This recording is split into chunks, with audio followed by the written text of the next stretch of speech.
Welcome to Phenomenal Feats, brought to you by the official Speedrun Hall of Fame. Moment number 2. The very first GDQ, Classic Games Done Quick, held in 2010.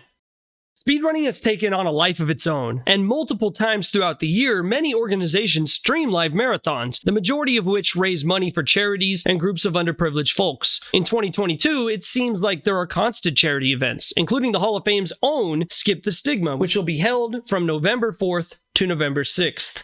Countless millions have been raised by speedrunning events for dozens of charities across the globe. It might, however, be argued that none of them would even exist, much less be successful, without the groundwork laid down over the past 12 years by the folks over at Games Done Quick. Ever since the first GDQ was held in 2010, every January and June, speedrunners gather to showcase their finest runs, all in the hopes of raising some money for a good cause. They fly in from across the globe and perform live in front of thousands and thousands of people, all in a no-reset run that is the pinnacle of pressure for a speedrunner. Since 2010, when the first event was held, the GDQ series of fundraisers has grown to extreme heights, with each mainline event raising literal millions of dollars for a variety of charities and nonprofit organizations, all in front of an audience of hundreds of thousands of people. I remember also everybody thinking that the $5,000 we'd wanted to raise for the charity, that's right, not million, thousand, K, was ridiculously optimistic, and it turned out we raised roughly double that. We raised roughly 10,000, which to us seemed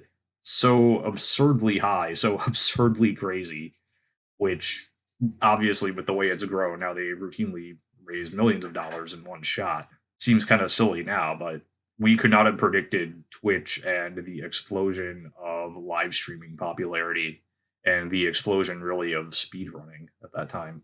It has also helped inspire countless other marathons, organizations, and charity-driven people who live to make a difference in the world. It started off, it was supposed to take place at MagFest, and very long story short, the internet of the hotel that MagFest had taken place at that year was not up to snuff.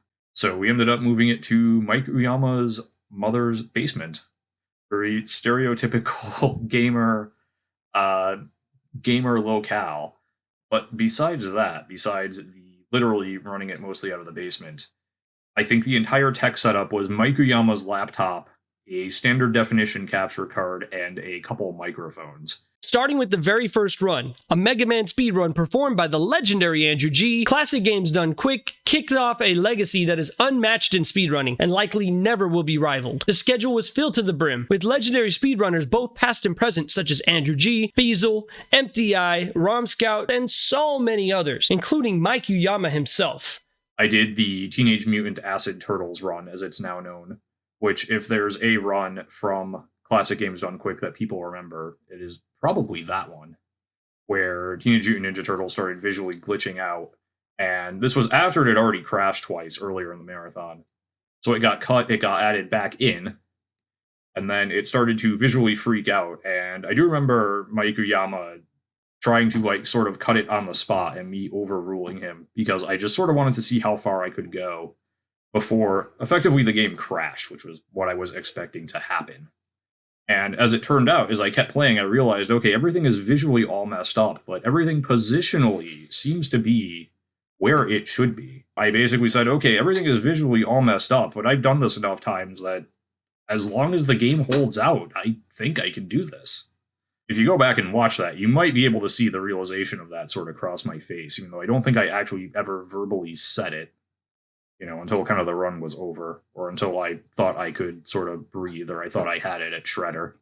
Thankfully, I didn't flub that, so. Though the first CGDQ focused on almost exclusively NES titles, a handful of other consoles were sprinkled throughout the event, laying the groundwork for today's GDQ events, which host games from the Atari all the way to the modern generation of consoles. With the best speedrunners representing dozens of countries and thousands of different games and consoles, GDQ has grown tremendously and continues to be a positive force in the community to this day. The Speed Gamers, now known as TSG TV, did a few kind of series charity marathons before SDA/GDQ did. And so we kind of leaned on them for experience and guidance, and a couple of the TSG members actually came by and helped us out and frankly gave GDQ some much needed legitimacy, as weird as that sounds now, with as big an operation as it is. I would say the main thing I remember is just how small and humble and sort of held together with duct tape, metaphorically, Classic Games Done Quick really was. And it's very cool and very sort of humbling to see what it has become now.